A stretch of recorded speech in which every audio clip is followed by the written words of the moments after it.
Happy birthday, Emma. Yesterday, I guess, was your birthday, so happy birthday.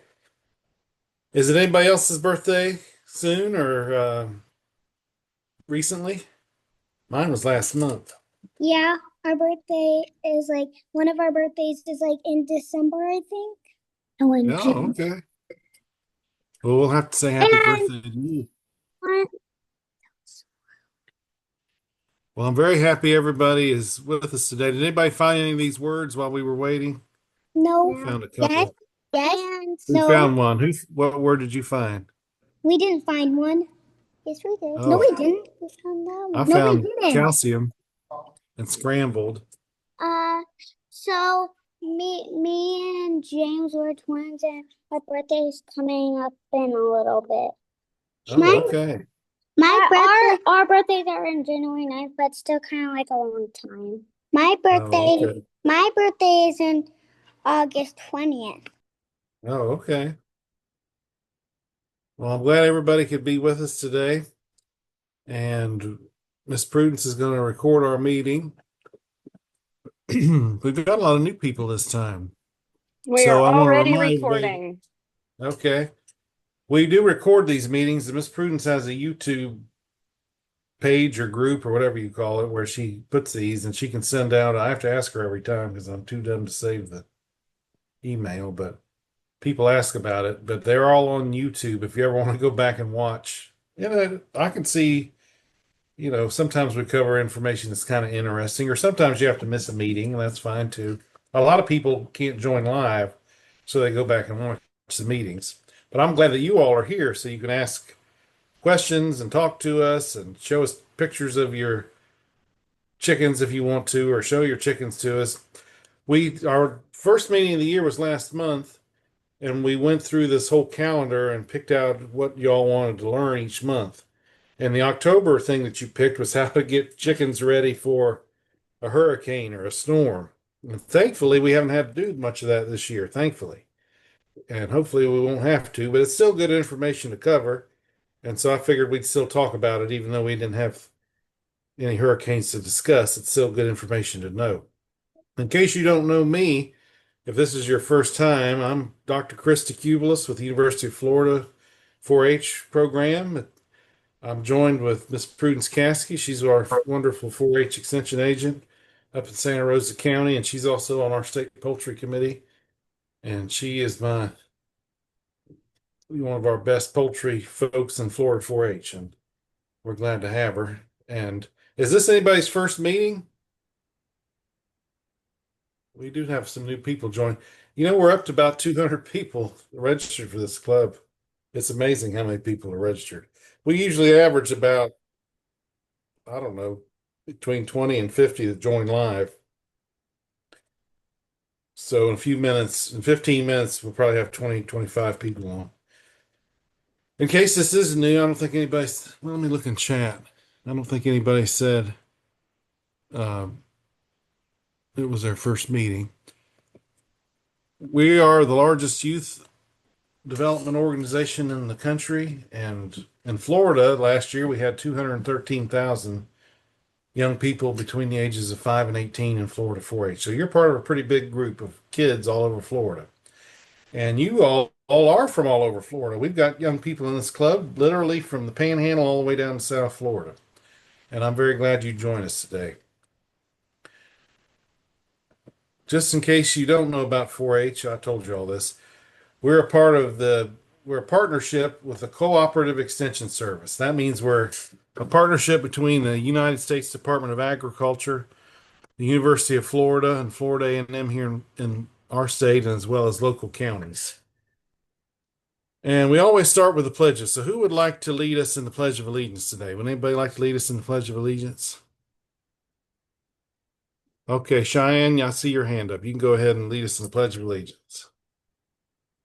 I pledge allegiance to the flag of the United States of America and to the republic with which it stands, one nation, under God, indivisible, liberty and justice for all. All right, and we also do the 4-H pledge. So who would like to do the 4-H pledge for us? Anybody?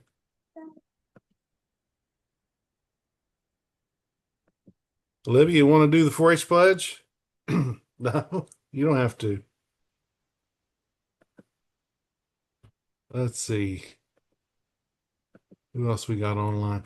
Bimini, you want to do it? You can unmute and do it. Yeah, I see Bimini's doing it. Go ahead and unmute Bimini and you can do it for us. Sure.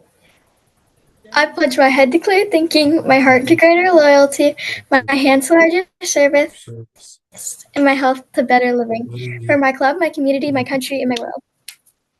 All right. Well, thank you all very much. How's everybody doing? Is your month going well? This is our second. Yeah, it's doing good. Yeah, we're That's doing good. good. Yeah, we're doing good. Yeah, we're doing good. Good. Well, I'm glad to hear that.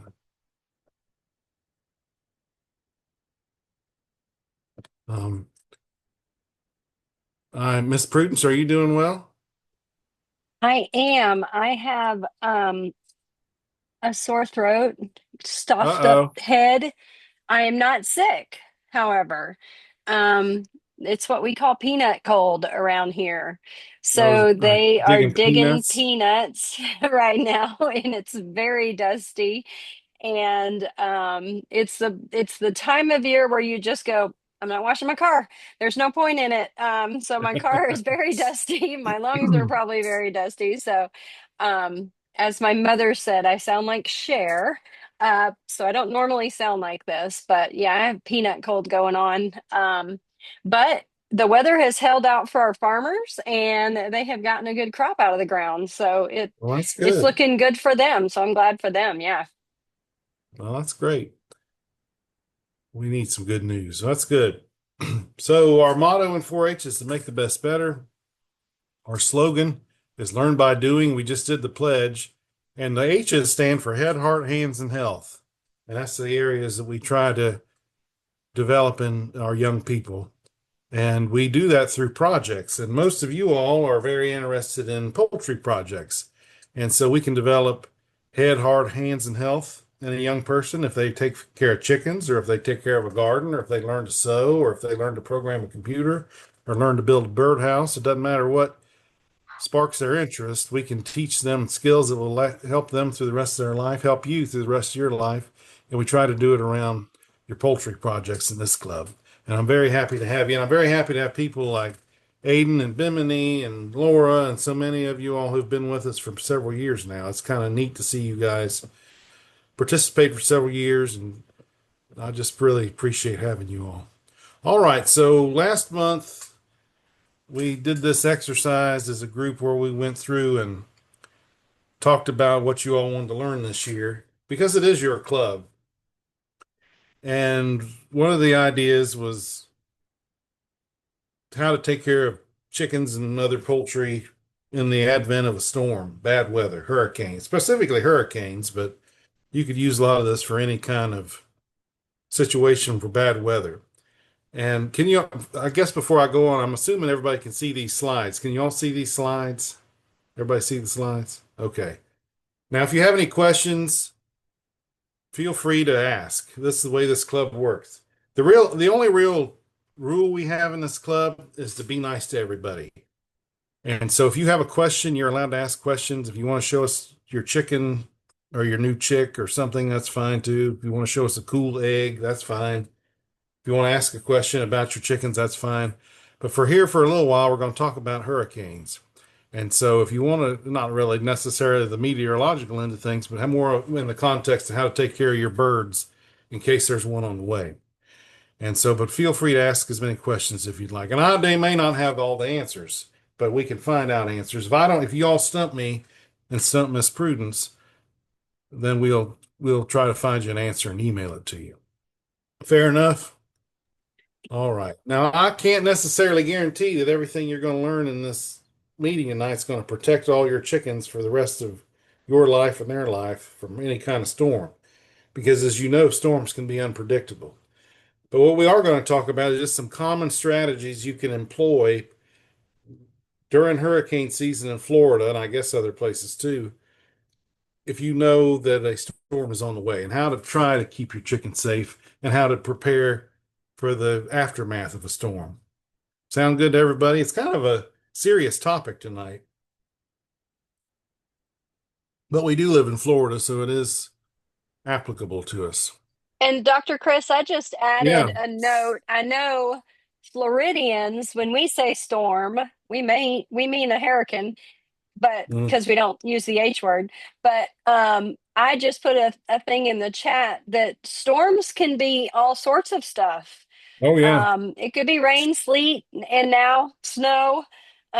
We had a lot of snow up here in the Panhandle, which was crazy last or Yeah, the you beginning all of this had, year.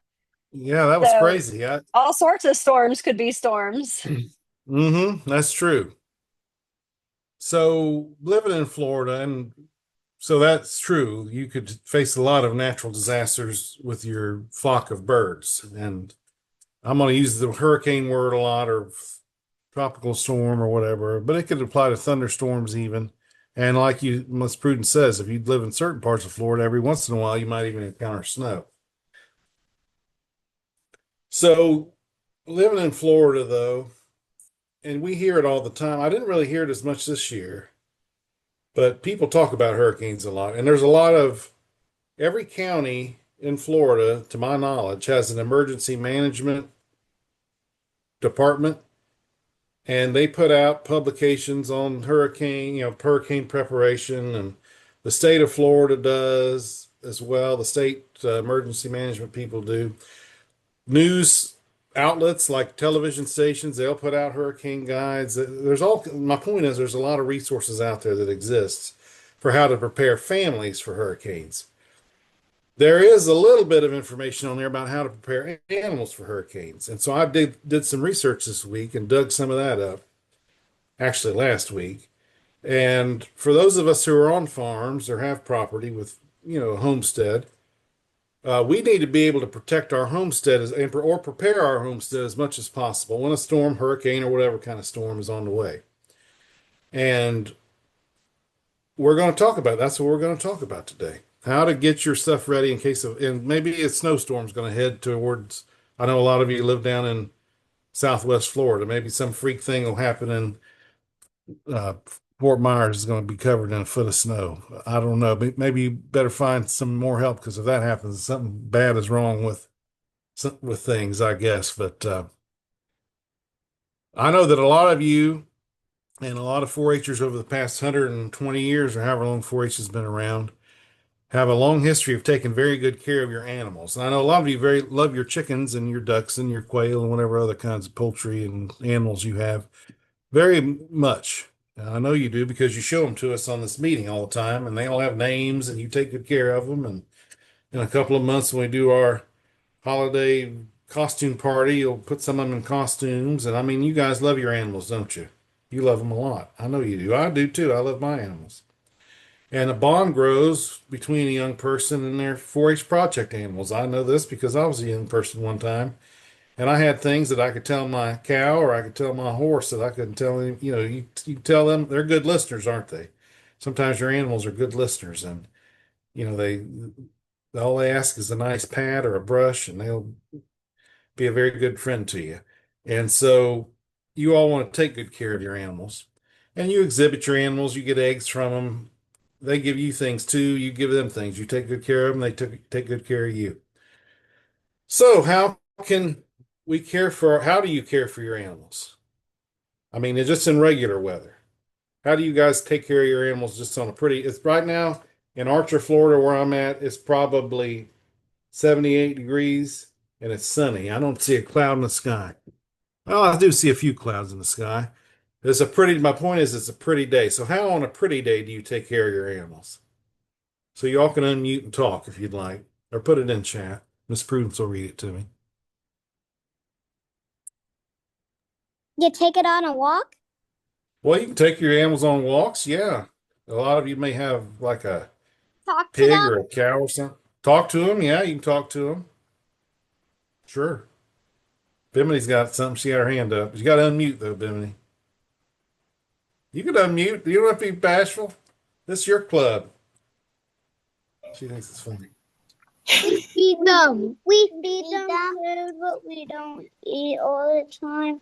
And we also let them have their pens and we Yeah, also you feed them. Let me also feed. I got one. That's right. You got to feed them good food so they grow and lay eggs and all that good stuff. Lily's got her hand. Go ahead, Lily. When it's like sunny out and there isn't any hawks, I put my baby chicks out because they're not old enough to be fully out yet. So I put them in a little cage and let them roam. Well, that's good. You give them exercise, so that's exercise and sunshine and all that stuff. That's good for animals to get some sunshine. Sunshine is very therapeutic and it can be very medicinal. Like animals can get vitamin D, people can get vitamin D for the sun, so that's good. But you protect them. You mentioned them when there's no hawks around, so you even when you're giving them exercise, you're still protecting them. So that's a good flock keeper there. Keep up the good work. So you all mentioned walking them or training them. Sometimes we don't groom our chickens as much as we groom some other animals, but they kind of groom themselves. They preen and take care of themselves. But you can brush them and get them ready for shows. We'll talk about that when we talk about showmanship. Some of you exhibit your animals, but you provide routine health care. Maybe you deworm them every once in a while, or maybe you do some things to help keep them from getting external parasites. There's all sorts of things you all do to take good care of your animals, right? Just on a pretty day. Everybody agree with that? But what about when there's bad weather on the way, whether it's a hurricane or a thunderstorm or a snowstorm or a blizzard or whatever? It's up to you because those animals are dependent upon you, right? They're dependent on you on a real pretty day, aren't they? Well, they're especially dependent upon you as their caretaker and your family. I know your parents have a stake in this as well.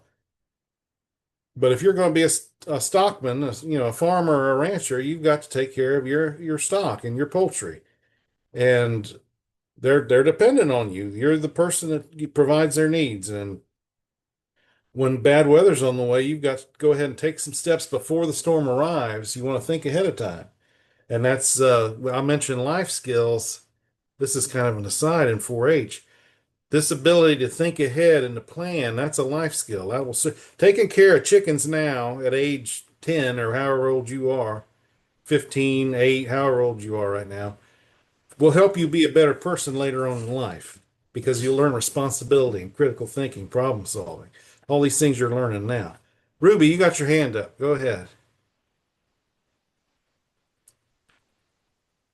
One of the things that I do when there's bad weather coming is we always open the door to our shed so that our chickens are able to go inside and perch That's a in good the idea. shed if they need to.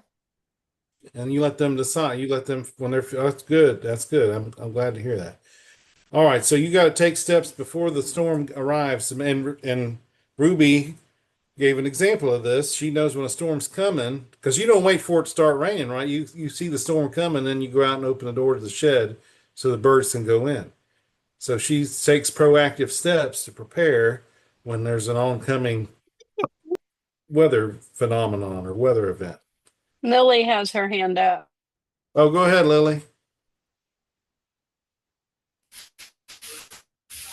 You should also put like food and water in there, like putting extra food and extra water for them so they Yeah, don't like. we're going to talk about that. That's exactly right. You got to prepare ahead of time. We're going to talk about that in just a few minutes. So thank you for saying that. So when a hurricane or a bad storm, it doesn't necessarily have to be a hurricane, is on the way, as a caretaker of livestock and poultry, can pose some challenges. Of course, we think about heavy rains and wind and storm surge. Some of you live quite close to the coast, so storm surge or what do they call it? Regional flooding, or I forget what they call it. Flash Flooding in certain flooding. places, though. Yeah, flash flooding, and of course, winds, tornadoes, power out.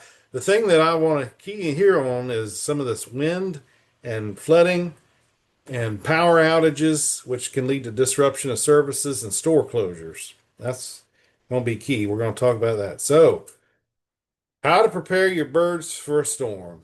Well, one thing, have you ever thought about identification?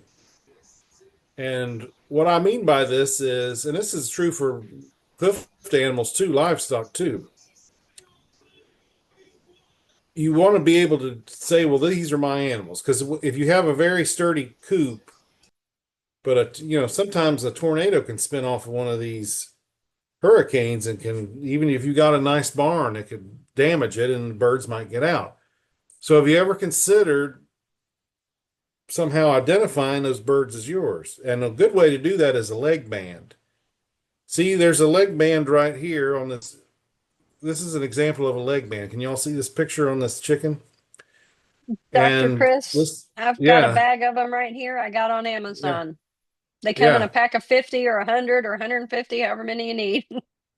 And you could get a Sharpie and write your name or your last name or whatever. If you have a farm name, write that on that leg band on one of these wide ones like this. And you could say, well, see this chicken, the storm's coming in 3 days. And you got all these leg bands. You can just sit around and write your name. If say you got 12 chickens and write your name on 12 leg bands and put it on there. And you can always take it off you can say, well, I don't know if that looks very comfortable for my chicken. Well, honestly, I don't think if you don't put it on too tight, I don't think it's going to bother him. And point two is you can take it off when the storm passes. Now, there's also wing bands. We don't tattoo chickens as much as we do some other. Their skin is so thin. I don't know that tattooing would be the best. Prudence, have you ever heard of anybody tattooing a chicken?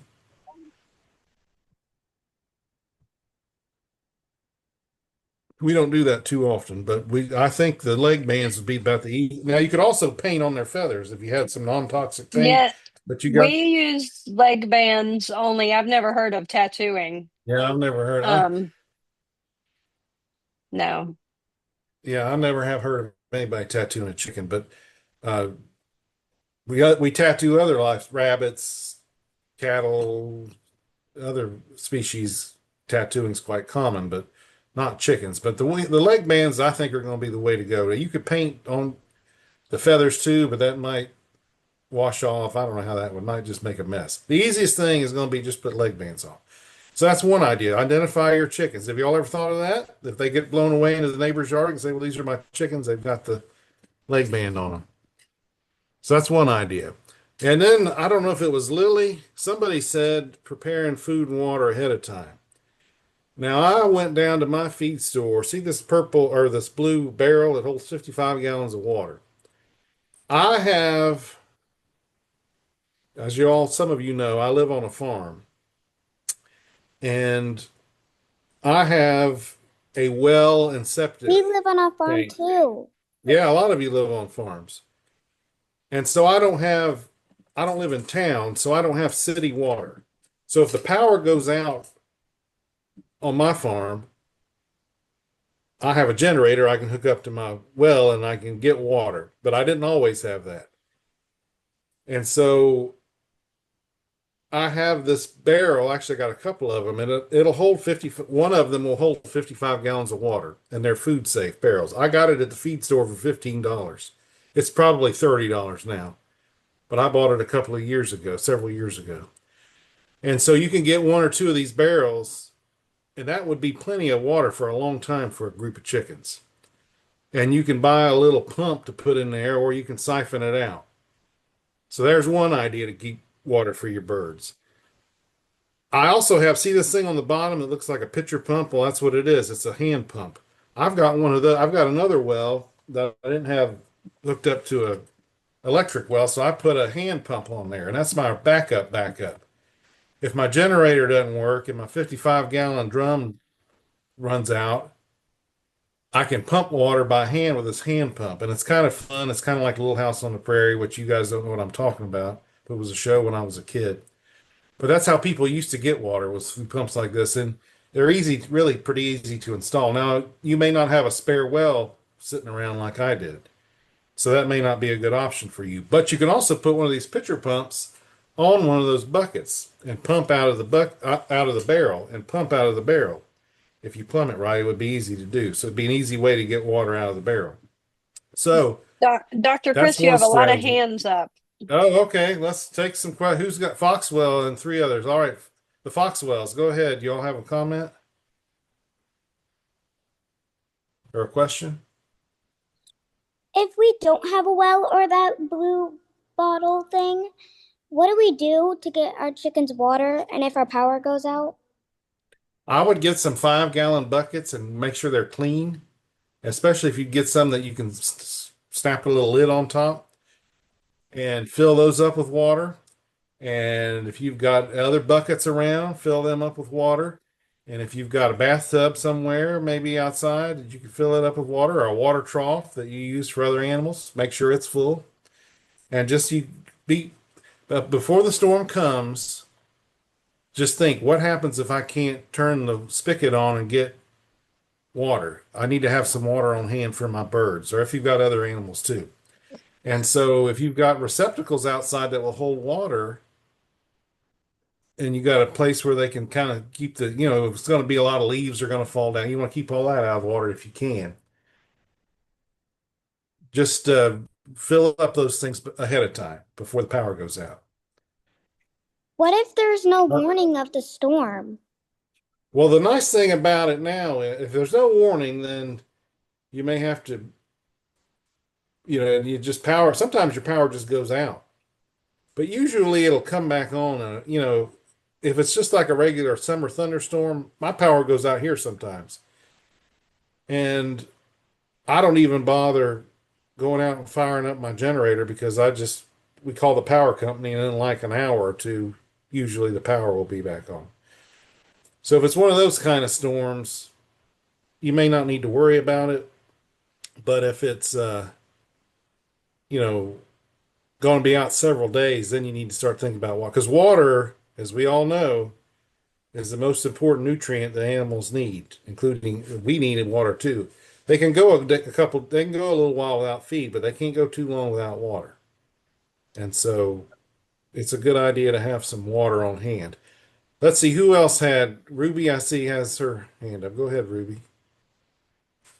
Um, it's about the leg bands.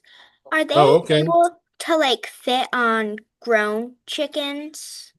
Yeah, Like you can get older different chickens? sizes. Okay. hmm And a lot of people, they're I kind of put a like a, link in the chat too, Dr. Chris, okay. of where I mean I just bought them on Amazon, but they're different sizes. Okay. And there's different styles. A good leg band, the thing is, some people say, well, I'll just use a zip tie. Well, you could use a zip tie, but they will keep tightening. Have y'all ever seen a zip tie? Is that a goat, Bimini, on your lap? I have to stop right now and ask Bimini to unmute and show us this Love goat. that I go. have to stop. And Bimini needs to talk so everybody else can see the goat, because then they'll just see me if I keep talking. So unmute Bimini and show us this goat. So this is Larry.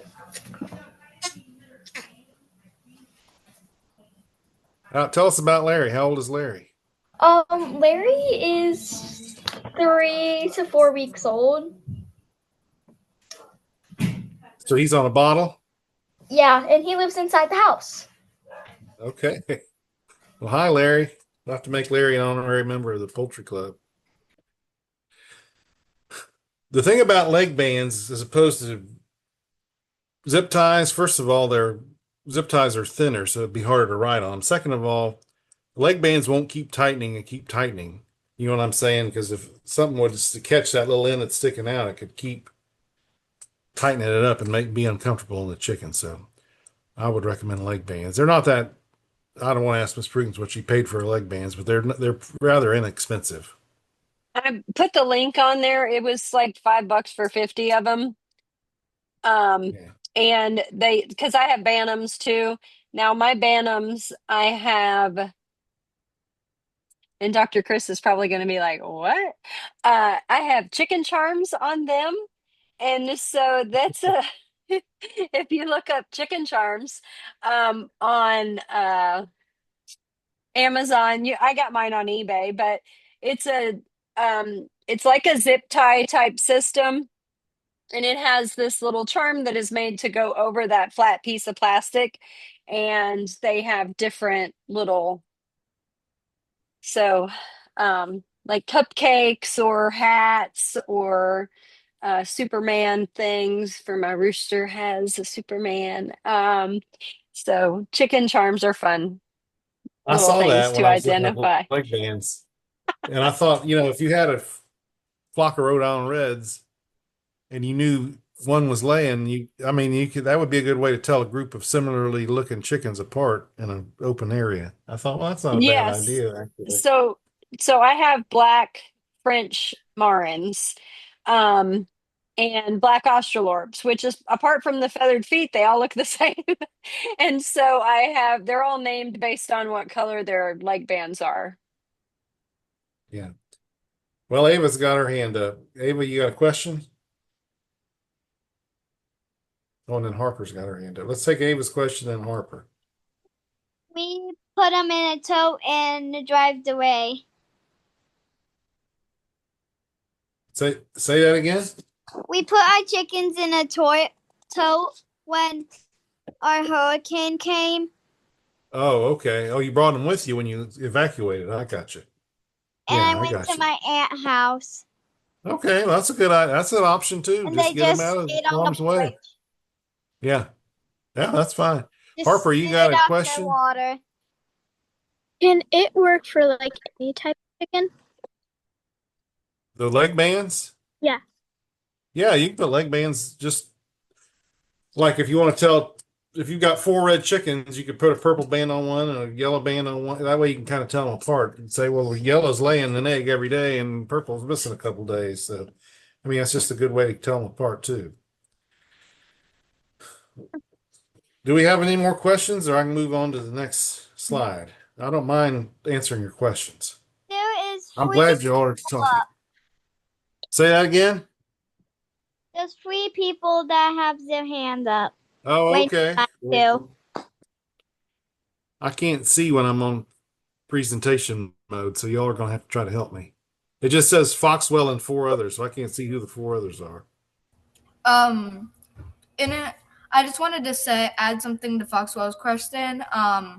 She asked, "What if our power goes out and we don't have a generator?" Well, I wanted to say you can actually rent generators, so you don't actually have to buy them. You can just rent them before the storm for a small amount of time. Oh, okay.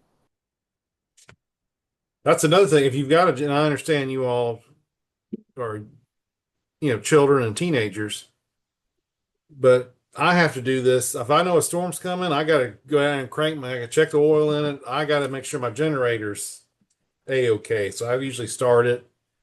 And if it doesn't start, I go to my neighbor's pretty handy with small engines. I'll bring it over there and he'll fix it for me. But you don't want to wait until the power goes out to, well, I guess I'll go check the generator now. You find out you don't have any gas, you don't have any oil. You're going to get stuff ready ahead of time. Be Or the prepared. battery's dead, all that. Yeah, yeah. Make sure your flashlight's out back. All right, so how much water do animals need? Because we talked about, well, you need to have water on hand.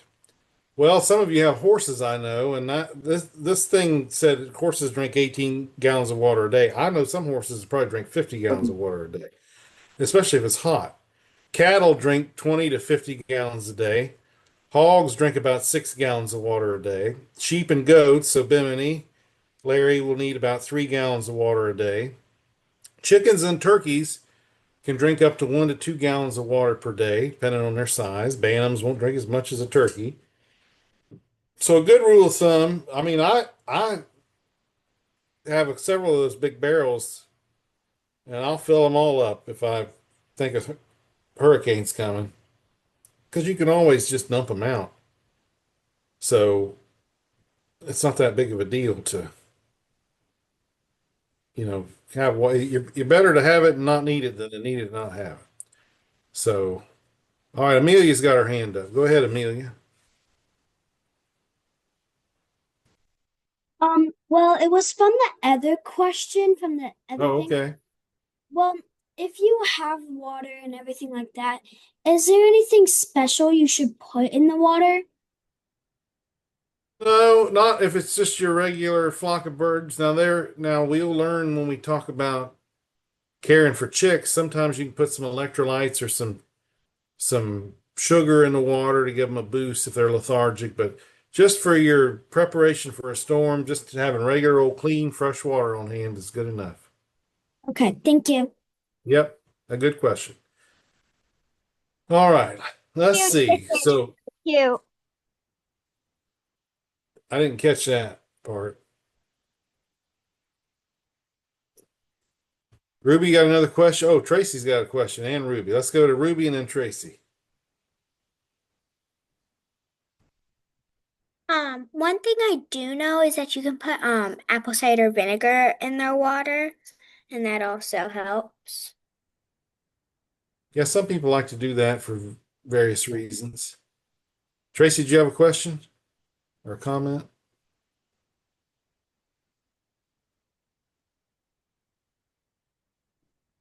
Everybody's got their hand up. We're having a good discussion Olivia tonight. Last and time everybody was Lily. bashful.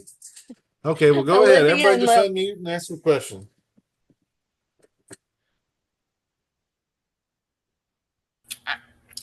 I just wanted to say you can put electrolytes in their water during the summer. That's always a good thing for summer because it'll keep their energy up.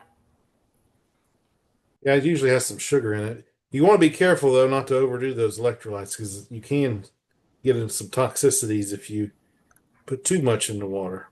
So you got to be Yeah, we careful just with do that. a little bit. Yeah, yeah. Anybody else want to just unmute if you want to add something. You don't have to. Can I show my chicken? Can you do what now? Show my chicken. Yeah, show your chicken.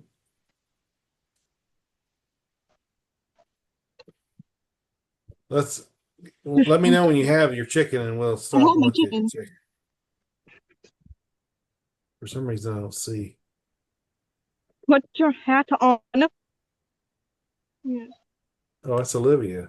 Oh, Yes, it Olivia's looks gonna like put a she's hat on trying her to put a chicken. hat on him. Her. Okay. It On took her. me all day to make this. She is going to wear it. Did you knit that or crochet that? I crocheted it. That's awesome. Yeah, she just ran You're away. gonna win. Olivia's gonna win the costume contest this year. She's in it to win it. My friend knows how She's to already put. getting started. All right, let's talk. We talked about water, so you want to make sure you have water on hand before the storm. And now let's talk about preparing your coop. Some of you have coops, some of you have like chicken yard, some of you have pens. Let's talk about preparing them for the storm. So you kind of have what you have. You're not going to go out and build a whole big new barn because the storm's on the way. Nobody's going to do that. But what you can do is look around and see what could damage this that I have control over. And what I specifically am thinking about is limbs. Like sometimes limbs are just laying around on the ground, or something that could blow into your chicken coop or your chicken fence and knock it down. So if you see some just limbs laying around that could blow around, stuff that could blow around, maybe a chair, like a lawn chair. We do this sometimes just for our windows on our houses. We try to get stuff that we think could become. Do y'all know what the word projectile means? That's a big fancy word. Who knows what that word projectile means? Anybody want to take a guess? That's a good word to know for like the SAT, maybe. I don't know. Maybe it's not. I haven't taken the ACT in a long time. I'm not going to say how long. But sometimes I like for you guys to learn fancy words. So a projectile is when something gets blown and kind of can become like a big thing that can knock into something. That's called a projectile. It projects and bangs into something. That's a projectile. And so the wind can make a lot of things a projectile depending on how hard it blows. And so look around your chicken coop, and if you see anything laying around that you think, well, this could blow into my coop and knock it over, or this could blow into my chicken fence and maybe break a post or put a hole in the wire in the fencing, then just gather that stuff up and try to get it away from the chicken yard or chicken coop or whatever you have your chickens in.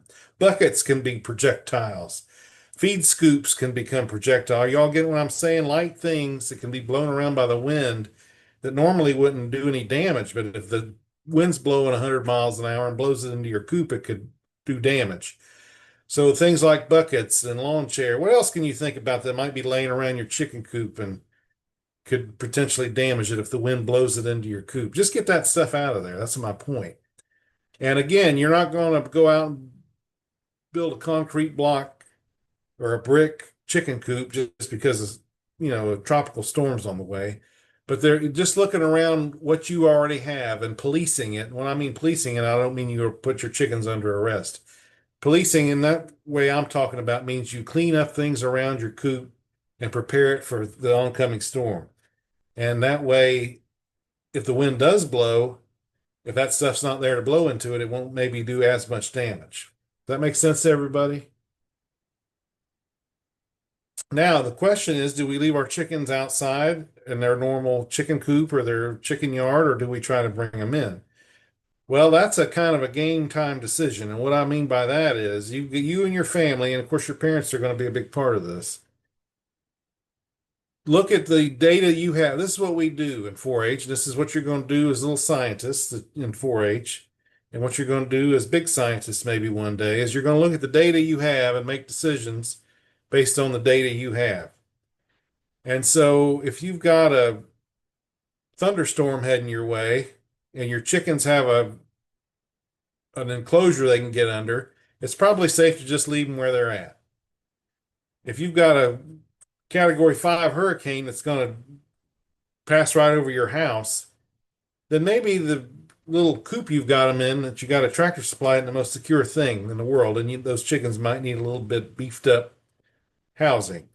And so use the data you have to make a decision. Now, what if it is a bad storm and you're going to be there on your property? Well, maybe you can put your chickens in like something like a dog kennel or a small pen, a small cage, and put them in the garage. If you've got, let's say you've got a garage with a garage door and you've got the room. Or somebody mentioned they had a barn. Maybe you put your chickens in a cage in the barn and close the door, or the garage, or some other little outbuilding that's secure, more secure than their normal coop. And you do it before the storm hits, and when the storm passes, you bring them out. You don't leave them in there very long. I'm talking about a temporary situation here. So you just got to kind of make the best decision based on the data you have. And I think that you all are pretty smart. Most of you all I know are very smart. And so you make good decisions. You'll make good decisions, and uh, I think that your animals will be just fine. I will say, now you all know that I'm a doctor. I'm not a medical doctor, but I have something called a PhD, and I do a little research every once in a while, and I typically do research either on one or two things, most agriculture, livestock specifically, or uh, social science as far as youth development, because I work with you all. And I looked at some research studies, and would you believe that it's actually good for you all? Because storms can make people nervous. It makes me nervous. If a storm's heading my way, it can make me nervous. But involving you all to an appropriate extent in some of these preparations and in some of these decisions will make you feel better as a young person because you're having a hand in helping protect your animals. And so research shows, the research I read anyways, the research that I had read tends to think that it's because there's a school of thought, well, we shelter kids from this kind of thing, or we can involve them and make them feel part of the team, you know. And this may be more than you all care to hear, but I think it's a good idea to allow you guys to feel good about going out and getting some elbow grease and doing some hard work before a storm to help. If it's your chickens, you're the ones taking care of them in good days, and you got to help take care of them in bad days too. And then when the storm's hit, you'll know, well, I did a good job of taking care. And when the sun comes back out and the sun's shining and your birds are healthy, you can feel good about yourself that you did a good job of helping protect your chickens from maybe a scary situation. And so, Amelia has her hand up. no, go ahead, Amelia. Well, if it's like keeping the chicken safe. If you have like a local community by you that could take your chickens in, would that be okay? If you don't have any room? Yeah, if you've got a safe place, safer than your own, sometimes you have to evacuate during a storm. And you can't always somebody said they went to their aunt's and they brought their chickens with them. Well, that's cool if you go to your aunt's. That's great. And it's nice of your aunt to allow that. If you go to like the local high school and you show up with like 25 chickens, they're probably not going to be very happy about that. And so some places do have emergency facilities for animals. Now, usually it's horses and cattle and that sort of thing, but they may have a place for, and that's where you check with your local emergency management people, the county folks. I mentioned that earlier in the meeting. And you can call them and say, hey, I've got these chickens and we're in a very low-lying area and we may have to evacuate. What should I do with my chickens? And they may have a facility, a county-owned facility, for that sort of thing. Now, you may be responsible for your own cages and that sort of thing, but you can check ahead of time. Prudence had her hand up. Yes, sir. I wanted to touch on that. We have our EOC here, Emergency Operations Center in Santa Rosa. We are a partner with our fairgrounds. I'm actually on our emergency board.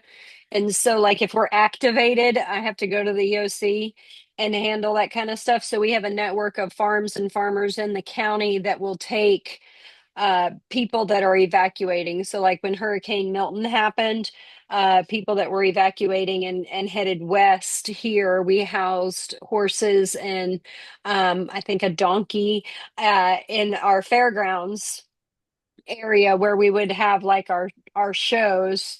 And if you're going to evacuate with everything, you're going to evacuate with everybody.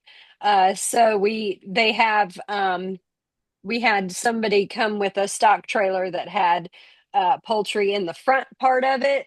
And then they had put up some chicken wire over the holes, and that was kind of like their coop on wheels. And so they parked that at the fairgrounds during Milton. And so it was a little interesting. They were running from Hurricane Milton to Milton, Florida. So it was a little different. Yeah, that's fun. So, see, in Santa Rosa County, they've got a place for people with chickens to go if they need to. Now, it's kind of a last resort kind of thing, but you got to do what you got to do. And like I say, you use the data you have to make the best decisions that you can. All right, so we talked about getting your water ready. We talked about getting, um, your area ready, picking up debris and that sort of thing, anything that could become a projectile.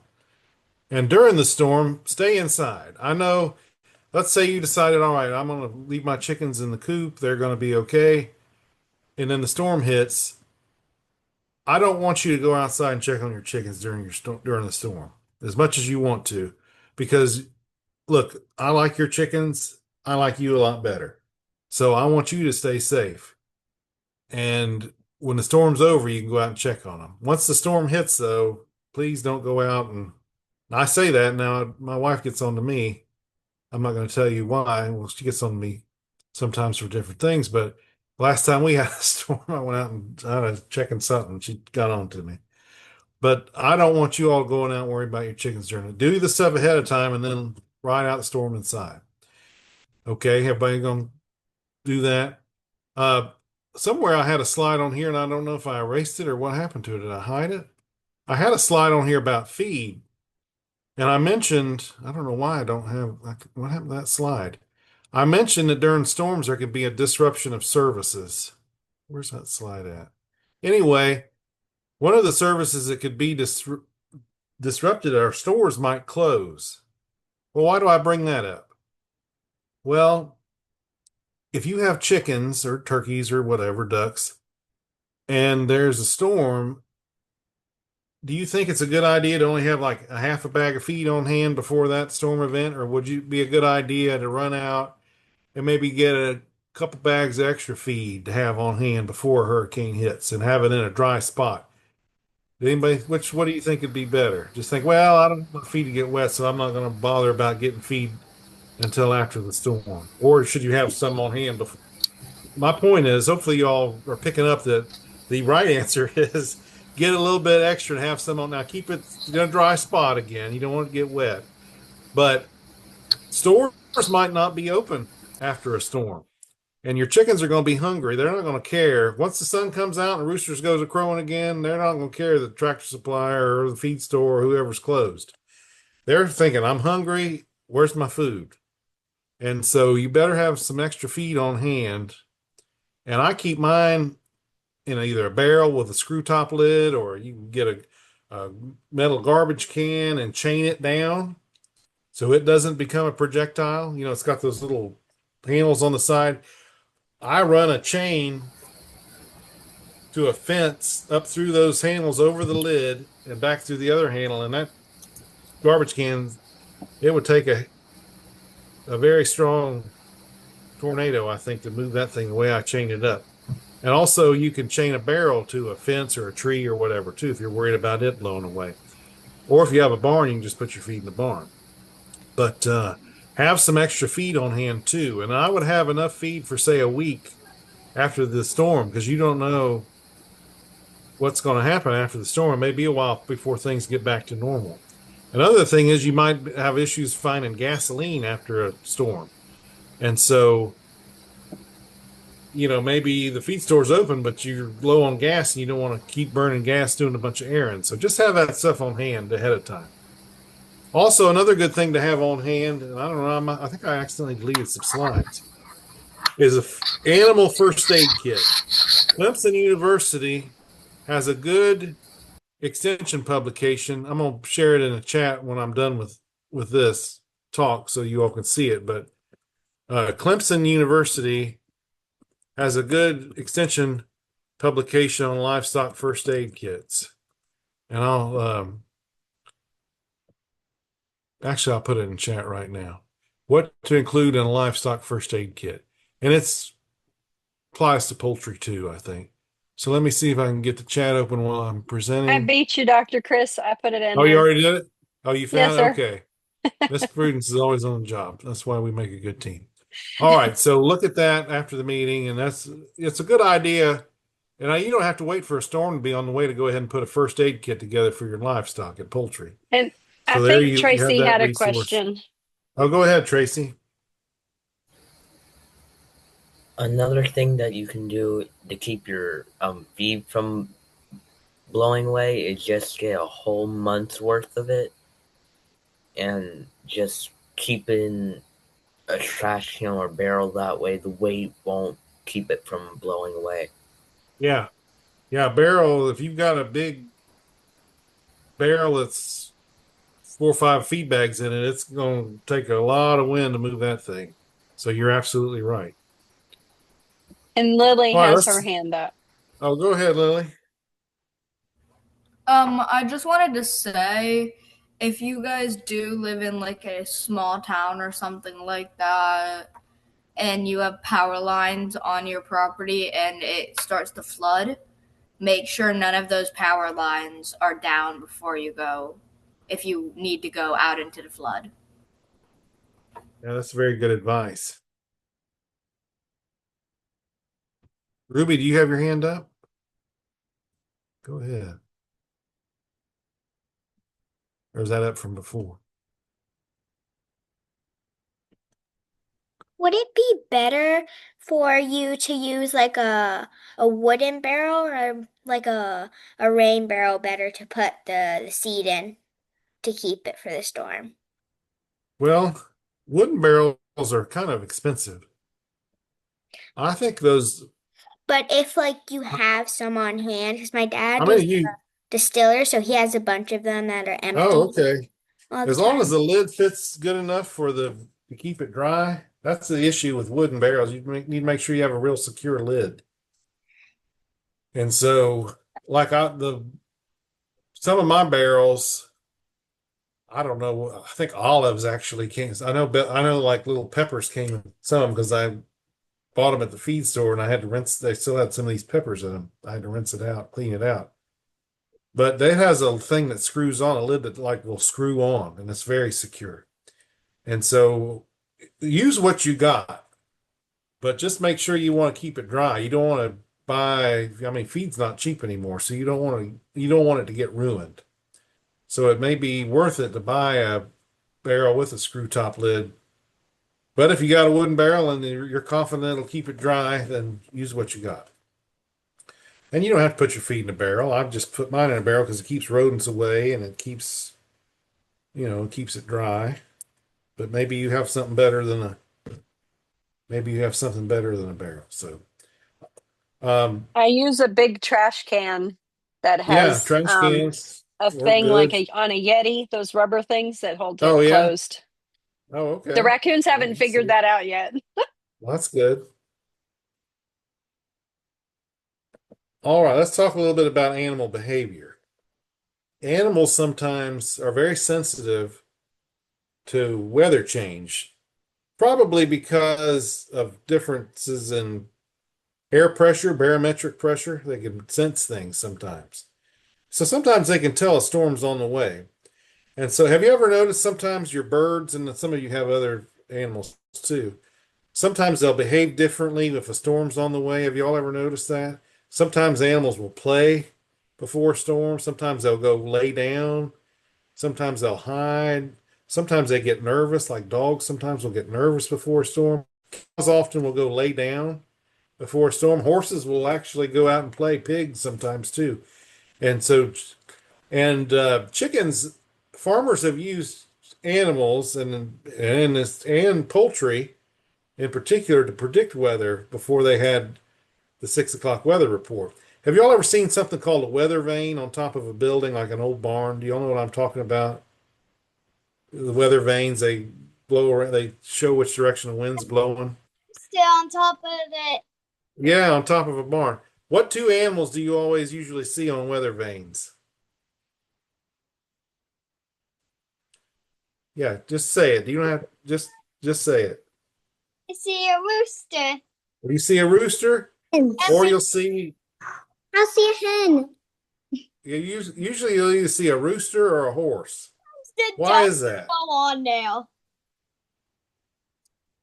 Most of them, though, have a rooster. That's because that's the two animals that farmers relied upon for many years to kind of tell the weather.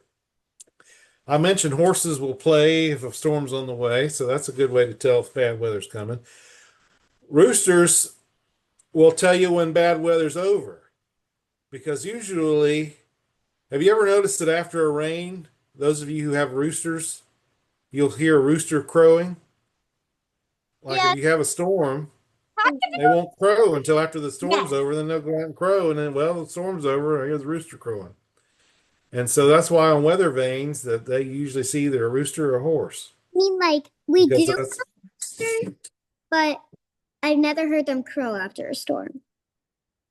how old are, well, I bet how old's your rooster? Is he a grown rooster or is he just still little? Oh, you're muted again. We hatch them and they like grow very fast. Very fast. It's like every month they get like bigger. Oh yeah, they grow fast. Well, once he gets to crowing regularly, I bet you'll see after a rainstorm, some point you'll hear him crowing. We That's do a good we sign. do have a grown-up chicken. We do have one. He's a really big one. Yeah. Yes, he's very colorful too. Yeah, true. Oh yeah, roosters are beautiful. Yeah, roosters can be very beautiful. So sometimes animals that can be very calm normally will get nervous before storms, so you got to be careful with that. It's not that they're really trying to be mean, they just are nervous because the weather's changing. Sometimes dogs, I used to have a dog that she would freak out well, I've got a dog now, a German short-haired pointer, and he's a big dog, but if it gets a thunderstorm, he wants to hide under wherever I'm at. If I'm in a chair, if I'm at a table, he wants to get underneath wherever I am for some reason, whenever there's a storm. I have a But black. some animals might Yep. behave, you may think, well, they're acting funny. Well, it's because the weather's changing. So just be cognizant of it. Just keep that in mind.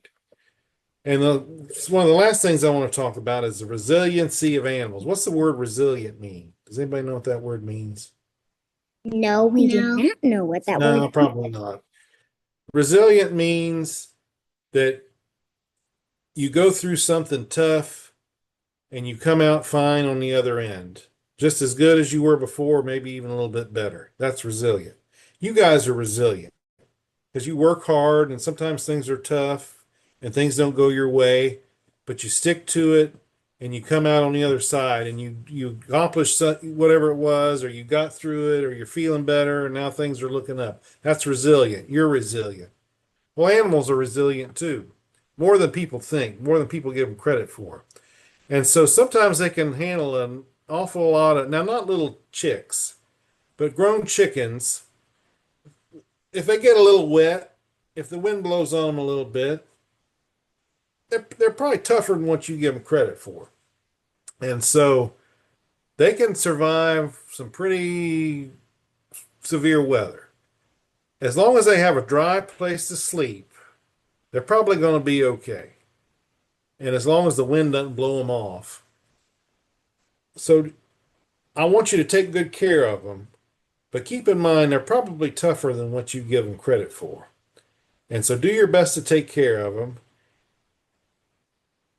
But if you do make a mistake, don't you'll do better next time. You're resilient too. They're resilient and you're resilient. So you'll get through this. And the good thing is most times hurricanes happen in warm weather. So when animals have a problem with being wet, it's typically when they're cold and wet. It's better to be warm and wet than it is to be cold and wet. Does that make sense? And so if it's cold and the wind's blowing, then they can get a chill, and then their body temperature can drop and it can be an issue. So you don't want them to be soaking wet. I'm not suggesting it's okay for your chickens to be totally soaking wet, but it's better for them to be wet in August when it's like 95 degrees than it would be in February if it's 40 degrees. Does that make sense? Because then their body temperature can really take a dive and you can have other medical issues. So keep them as dry as you can. If they have a dry place to get, if your coop is at a place that floods regularly, that could be an issue. But if you can keep them fairly dry and keep them kind of fairly protected from debris flying around, stuff flying around and hitting them, they're probably going to be okay. So I don't want you to worry too much about this. I don't want you to worry at all. I just want you to be prepared. So with that, did y'all learn anything tonight? Or was this a waste of your time? Was this boring? Who thought this was a boring talk? Anybody think it was? And it's fine. If it was boring, just tell me it was boring. We'll never talk about it again. It's not boring. It's not boring. Oh, okay. Oh, good. Did anybody learn anything? Yes. Yes. Fantastic. Bimini, can we Dr. see the Chris. goat again? Or Where's that going? can we see Dr. the Chris, goat I You wanted learned to something. add. You guys learned something? Yeah. Yeah. Good. Oh, there's Bimini's goat. Larry. Larry, that's right. Look at him. We have Olivia's And chicken somewhere. I wanted to add about the cold weather. When you have your birds in a coop and you're not letting them out because it's really, really cold, you want to make sure, usually the cold, icy wind is going to come from the north. So when you are building your shelter, you want to try and always have the north wind blocked. And the cage that I have, it is covered on three sides, but it's not covered 8 inches from the ground and down, so there's airflow through there. And so that was one of the alterations we had to make this winter, was to block that little bit so that they would not have that cold wind coming across their feet. So just when you're looking at your coop and preparing for all sorts of storms, that's one thing you want to pay note of is, can they get out of the rain? Do they have a coop that the roof doesn't leak, that sort of thing, and block that north wind when it's cold? That's good advice. Ruby, oh, that's your dog. I thought it was a black cat at first. Yes, That's your this is dog. my doggie. She's a Aw. skipper key. She just turned 1 and her name is Opal. She's cute. Thank Can you. you fold your camera down just a little bit so we can see her back? Because we just see her ears sticking out. Oh, there we go. That's better. What's her Yeah. name? Cute. Opal. Opal. I used to have an aunt named Opal. He's so cute. Everybody likes Opal. Everybody likes Larry. Olivia, what was your chicken's? I think Olivia said she had a phone call or something. What was your chicken's name? Amelia, you got to show us something? What you going to show us, Amelia? Or you have a question? It has nothing. While we while we were going over this, if you're like on a vacation and things and you have no one to watch your chickens, is it best just to leave them with the food? Or is there something you have to do important before you go? That's a good question. Now, again, we use the data we have to make decisions, right? And so if you know how much your chickens eat every day, and you know how much water they drink every day, and you know you're going to be gone for 3 days and you don't have anybody available, you can set up an automatic, one of these big feeders that holds a lot of feed. And I should take a picture of this sometime and show you.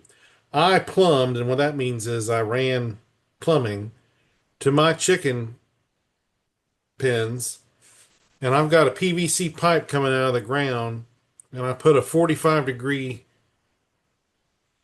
bend on it, and then I put another, I guess, angled on it, and I have a dog lick, and you can order these dog licks on Amazon, and I have them about 2 feet off the ground, right at chicken beak level. And I've trained my chickens to peck that dog. I don't water my chickens. I did this 20 years ago, and it still is working pretty good today. And my chickens will go up and peck that, and they've always got fresh, clean water. And so I don't have to fill up a waterer for them if my power's on and my pump's working fine, which thankfully it is right now. Uh, I don't have to worry about the water, so I can put out feed. Now, what you might notice is if your chickens eat a certain amount of feed every day and you put out more feed, they may decide to gorge themselves and eat more. So, what I would suggest is if, say, you're going to be gone for a 3-day weekend, I would try it in the middle of the week beforehand. All right, I'm going to put out 3 days worth of feed and see how long this lasts and see if it really lasts 3 days. And if it doesn't, then you may have to say, well, I'm going to put out 4 days worth of feed for 3 because maybe they waste some, maybe they play in it, maybe they eat more than they normally would. Do you know what I'm saying? So try it ahead of time, and that can be a data set for you, and then you can make a decision. All right, well, I know if I'm going to be gone, if I'm not going to feed these chickens for 3 days, this is the amount of feed that has to be out for them to still have feed when I get back on day 4. Does that make sense? So try it before you go and see how it goes. That was a long answer, probably too long of an answer. And the same thing with the water. And again, it's better for them to run out of feed than it is for them to run out of water. It's not good for them to run out of feed, but I certainly don't want you to let them run out of water. And you could All right. have a neighbor, if you're going to leave, you could say, hey, I don't need you to go by there 3 times a day, but if you could check on them Sunday morning, we'll be back Monday morning, that kind of thing. Yeah. Just to make sure, have eyes on. Especially if you sell eggs, you might say, well, look, I'll give you 3 free dozen of eggs if you go by one time this weekend and just make sure their feeders have feed and their waters, fill their waters up. So you might try that too. All right. Any other questions or comments, or anybody want to show us the chicken or egg or anything interesting? Miss Prudence is getting ready to go in a few weeks to Louisville, Kentucky for a poultry contest. Yes, I'm So getting ready for that. I'm hopefully, excited. yeah. All right, everybody. We'll have a wonderful. I don't remember what our topic is next time. I'll send it out. I'll have to go look. I should have looked, I guess. But we meet the second Tuesday of each month at 6 o'clock. So I hope we'll see you the second. Now I think the second Tuesday of next month is the We 11th Veterans changed it. Day. Yes, sir. What did we And decide to do?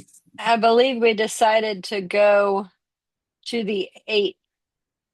Not the 18th. Maybe it's the 4th. Let me Let look at me my look. calendar. It's the same on the calendar because it's an automatic thing, but it's going to have to be the 7th or the 21st. We've got it. Oh, no, I'm looking at the wrong month. I'm looking at the wrong month. It's going to have to be the 4th or the 18th. I think we said the I've 18th. I've got it on my schedule for the 11th. Like we said, Oh, well, we can do the let's 11th. do I'm it. fine doing the 11th. Okay. I'm fine doing it the 11th. We'll just keep it the 11th. Unless we changed. Does anybody else remember? I don't remember. I think we decided to do it. We'll just do the 11th. That's fine. I don't care. We'll keep the 11th. And then Yeah, I'm working that day the anyhow. December So meeting is the 9th. The December meeting, no, yeah, is it the 9th? the 9th. Yes. So that will be our 6th annual holiday costume party. So if you want to dress your chicken up like Santa Claus or your duck like whatever. Oh, we got Tiffany with a little chick. Tell us what you Yeah, got, that looks Tiffany. like Allison there. Oh, yeah, I'm What going you to check got, it out. Allison? This is a cochin, a little chick cochin. What type is it? Silver lace. A silver lace cochin. One of my little show chicks. Pretty. How old? So Allison and Abby are part of our Panhandle Poultry project. Oh, So okay. they got their baby chicks right now. The costume Tiffany's the contest is what mom. we say. Oh, okay. The 9th. Costume December contest is the 9th. 9th. Yeah. We've had turkeys dressed up like Santa Claus. We've had chickens dressed up like snowmen. So be thinking about, the only rule is you can't do anything that hurts the chicken. So you can't glue anything to them or anything like that. But as long as it doesn't hurt the chicken, you can dress your chicken or your turkey or your duck or quail or whatever in a little holiday themed. And I don't know what we give. I usually send a little certificate. It's nothing real fancy. It's just mostly for fun. Amelia, go ahead. No. Well, you know when you said when the next meeting is, do you know when it is again? Yeah, November 11th, and then what we say, December 9th? Yes. Yeah. Thank you. All right. Yeah. Well, thank you all for coming on. Thank you so much for asking good questions and talking, because these meetings are a lot more fun when you all talk. And they're especially fun when you all show us your dogs and your goats and your calves and this, that, and the other. We say thank you. Thanks, everybody. Have a happy and safe Halloween. If you do that, be safe. All right. Y'all We'll have a see good y'all next evening. month. And I'll email you the link as soon as I get it uploaded, Dr. Chris. Okay.